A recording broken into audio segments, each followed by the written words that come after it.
Hello friends, welcome to our class. आज हम start कर रहे हैं करंट माया। बहुत ज़्यादा इंपॉर्टेंट टॉपिक। अब हम बात करते हैं आखिर टॉपिक है क्या और चर्चा में है क्यों। तो पहलगाम आतंकी हमले पर मोहम्मद यूनिस के जो सहयोगी है उसने पूर्वोत्तर पर चेतावनी दी। बांग्लादेश के मुख्य सलाहकार मोहम्मद यूनिस के करीबी माने जाने वाले ALM फजलुर रहमान ने इस अनोखे विचार को साकार करने के लिए चीन के साथ सहयोग का आह्वान किया। तो जो ये न्यूज़ है ये लिया गया हिंदुस्तान टाइम्स से।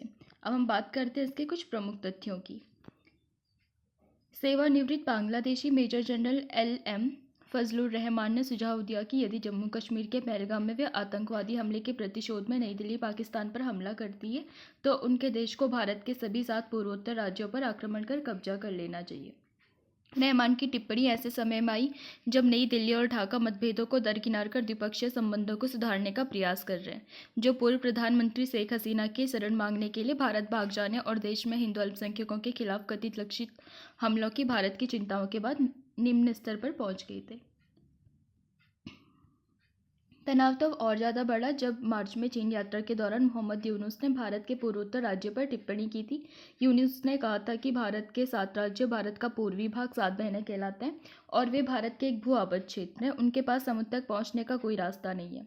उन्होंने बांग्लादेश को इस क्षेत्र में समुद्र का एकमात्र संरक्षक बताया और कहा कि एक बड़ा अवसर हो सकता है, चीनी अर्थव्यवस्था का विस्तार हो सकता है। अप्रैल में बिम्स्टेक के विदेश मंत्रियों की बैठक के दौरान भारत के विदेश मंत्री S जयशंकर ने भी टिप्पणी यूनुस के सुझाव का जवाब लगती है। उन्होंने कहा कि हमारा पूर्वोत्तर क्षेत्र विशेष रूप से सड़कों, रेलवे, जलमार्गों, ग्रिडों और पाइपलाइनों के असंख्य नेटवर्क के साथ बिम्स्टेक के लिए संपर्क केंद्र के रूप में उभर रहा है। उन्होंने कहा कि भारत बिम्स्टेक के संदर्भ में अपनी विशेष जिम्मेदारी के अवगत है। यूनुस की टिप्पणी के कुछ दिनों बाद भारत ने कार्गो यातायात में बढ़ती भीड़ का हवाला देते हुए भारतीय हवाई अड्डा और बंदरगाहों के माध्यम से तीसरे देशों को बांग्लादेशी निर्यात कार्गो के ट्रांसशिपमेंट की लगभग 5 साल पुरानी व्यवस्था को भी समाप्त कर दिया था। अब बात करते हैं भारत का पूर्वोत्तर क्षेत्र। सबसे पहले बात करेंगे नॉर्थ ईस्ट रीजन की, यानी कि भारत का पूर्वोत्तर क्षेत्र, जिस पे मतलब ये टिप्पणी हुई थी। तो ये भारत के पूर्वी भाग में स्थित है जिसमें 8 राज्य शामिल हैं। अरुणाचल प्रदेश, असम, मणिपुर, मेघालय, मिजोरम, नागालैंड, त्रिपुरा, सिक्किम। और ये क्षेत्र विविध जातीय समूह और 400 से ज़्यादा भाषाओं और बोलियों का भी घर है। यानी कि जैसे अरुणाचल है वहाँ पर कई प्रकार की जनजातियाँ और कई लोग रहते हैं। असम में भी वैसे ही है। फिर जो मेघालय हो गया, मणिपुर हो गया, नागालैंड हो गया, त्रिपुरा हो गया, नागालैंड, तो यहाँ पर जो भी, और सिक्किम, और यहाँ पर जो भी लोग रहते हैं उनकी अपनी भाषा, यानी कि 400 से ज़्यादा भाषाएं यहाँ पे बोली जाती है। साथ ही साथ कई प्रकार के जातीय समूह भी यहाँ पर रहते हैं, जैसे इंडो तिब्बतन, इंडो वर्मन, कई प्रकार के मंगोलियन, यहाँ पे कई प्रकार के निर्जातीय लोग भी रहते हैं। अगर भौगोलिक स्थिति की बात करें तो पूर्वोत्तर क्षेत्र भारत की मुख्य भूमि से 21 किलोमीटर चौड़े सिलीगुड़ कॉरिडोर से जुड़ा हुआ है, जिसे अक्सर चिकन नेक के नाम से भी जाना जाता है। ये क्षेत्र उत्तर में चीन और भूटान, पूर्व में म्यांमार और दक्षिण और पश्चिम में बांग्लादेश से घिरा है। यहाँ पे आप लोकेशन देख सकते हैं, जैसे कि यहाँ पर आपको भूटान दिख जाएगा, ऊपर से चाइना दिख जाएगा, इधर से म्यांमार और नीचे से बांग्लादेश आपको देखने को मिल जाएगा। बात करते हैं इसकी जनसांख्यिकी की, तो पूर्वोत्तर में 3.8% राष्ट्रीय जनसंख्या निवास करती है और भारत के कुल भौगोलिक क्षेत्र का लगभग 8% शामिल है। तो यहाँ पर जो 2011 की सेंसस हुई थी तो उसके हिसाब से कुछ अलग अलग स्टेट के अलग अलग जनसंख्याओं को भी यहाँ पे मेंशन किया गया, जैसे कि अरुणाचल प्रदेश की तब 1.38% और असम में रहने वाले 31.17%, यानी कि सबसे ज़्यादा। मणिपुर में 2.72%, मेघालय में 2.96%, मिजोरम में 1.09% एंड नागालैंड में 1.98%, सिक्किम में 0.61% एंड त्रिपुरा में 3.62% लोग रहते हैं।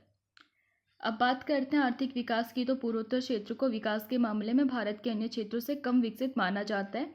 हालांकि क्षेत्र में विभिन्न प्राकृतिक संसाधन और पर्यटन की क्षमता को ध्यान में रखते हुए ये भारत के आर्थिक विकास में एक महत्वपूर्ण भूमिका निभा सकता है। अगर यहाँ पर भारत के पार्टिसिपेशन को देखा जाए जो कि लेबर फोर्स करती है, तो उसमें मतलब अरुणाचल प्रदेश का 48.0, असम का 49.5, मणिपुर में 52.9, त्रिपुरा का 54.2 और मिज़ोरम का 57.7। ऑल ओवर इंडिया की बात की जाए तो 56.9, मेघालय का 61.5 एंड नागालैंड का 62.4। राजनीतिक स्थिति की बात की जाए तो पूर्वोत्तर भारत के लिए भारत सरकार द्वारा उत्तर पूर्वी परिषद यानी कि एनईसी नामक एक नोडल एजेंसी स्थापित की गई है और एनईसी इस क्षेत्र के आर्थिक और सामाजिक विकास को बढ़ावा देने में महत्वपूर्ण भूमिका भी निभाता है। अब सुरक्षा की देखें तो पूर्वोत्तर में कुछ सुरक्षा संबंधी चुनौतियां भी है, जैसे कि उग्रवाद और सीमा विवाद। तो सरकार ने इन चुनौतियों से निपटने के लिए भी कई प्रयास किए हैं, जैसे कि इस पे हम अभी बात करेंगे, जैसे कि NLFT-ST समझौता 2019 वाला। वर्ष 2019 में national liberation front of Tripura यानी कि NLFT एंड ST इनके साथ एक समझौते पर हस्ताक्षर किए गए थे, जिसके बाद 88 कैडरों ने 44 व्यवसायों का साथ छोड़ दिया था। ब्रू एग्रीमेंट 2020 की बात करें तो त्रिपुरा में ब्रू यानी कि रियांग परिवार के लिए वर्ष 2020 में ब्रू एग्रीमेंट के साथ एक समझौते पर हस्ताक्षर किए गए थे। बोडो समझौता जो कि 2020 में हुआ था। लंबे समय से असम में बोडो मुद्दे को हल करने के लिए असम के बोडो लोकतंत्र के साथ वर्ष 2020 में एक समझौते पर हस्ताक्षर किए गए थे। कार्बी समझौते की बात करें तो 2021 में हुआ था। असम के कार्बी आंगलोंग क्षेत्र में दशकों पुराने संकट को समाप्त करने के लिए वर्ष 2021 में कार्बी समुदाय के साथ एक समझौते पर हस्ताक्षर किए गए। जनतांत्रिक शांति समझौता ये 2022 में हुआ था। असम में जापान और चीन के बागानों के दशकों पुराने संकट को समाप्त करने के लिए वर्ष 2022 में 8 जनतांत्रिक गठबंधन के साथ समझौता किया गया।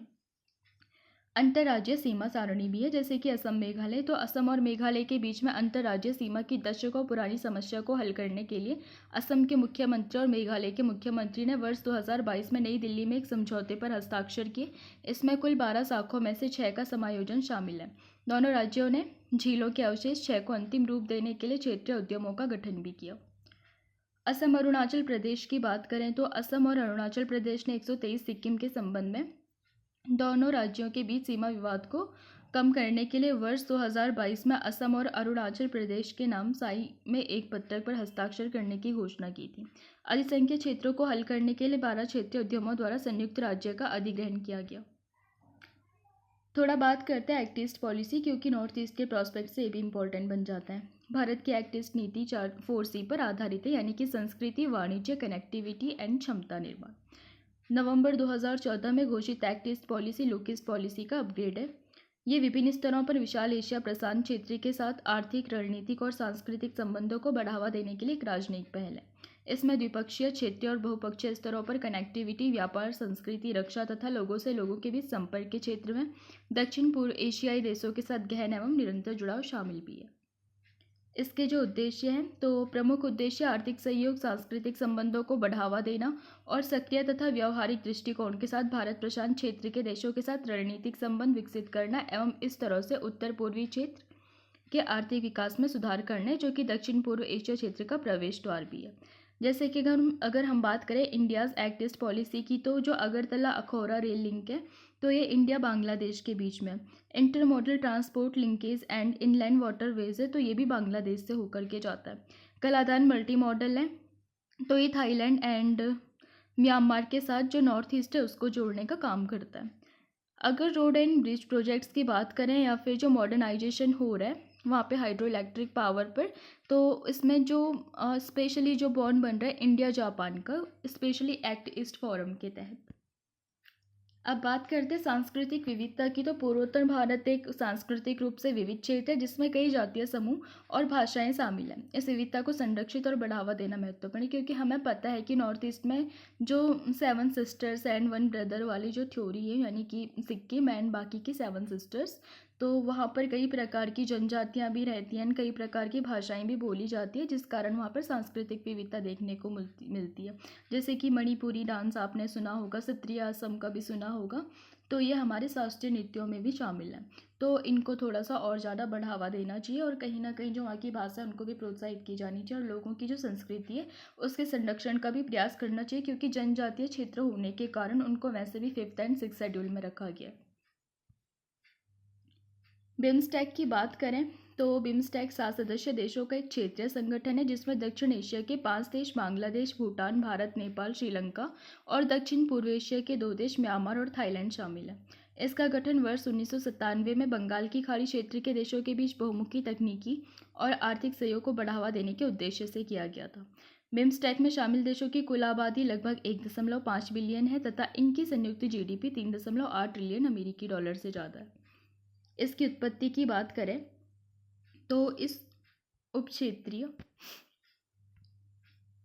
संगठन की स्थापना 1997 में बैंकॉक घोषणा को अपनाने के साथ हुई थी। प्रारंभ में इसमें 4 सदस्य शामिल थे, इसीलिए इसे बिस्टेक के नाम से जाना जाता था, यानी कि बांग्लादेश, भारत, श्रीलंका और थाईलैंड आर्थिक सहयोग। वर्ष 1997 में म्यांमार के इसमें शामिल होने के बाद इसका नाम बदलकर बिम्स्टेक कर दिया गया।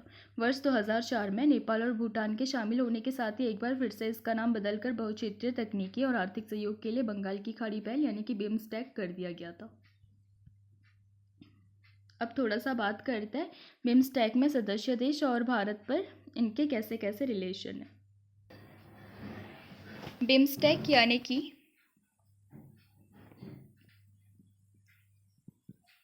बंगाल की खाड़ी बहुक्षेत्रीय तकनीकी और आर्थिक सहयोग पहल। तो इसके जो सदस्य हैं वो 7 हैं। अगर इसके महत्व को देखा जाए तो फिर ये दुनिया की 22% आबादी की मेजबानी करता है। सकल घरेलू उत्पाद का 3.8 ट्रिलियन है। और अगर इसके गठन की बात की जाए तो 6 जून 1997 में बैंकॉक घोषणा के बाद इसका गठन किया गया था और इसका जो सचिवालय है वो ढाका या बांग्लादेश में। तो अब हम बात करते हैं इसके जो सदस्य देश हैं उनके भारत के साथ कैसे कैसे रिलेशन है। सबसे पहले हम बात करेंगे भूटान की। भूटान यानी कि यहाँ पर आपको दिख रहा होगा जो रेड कलर में भूटान है।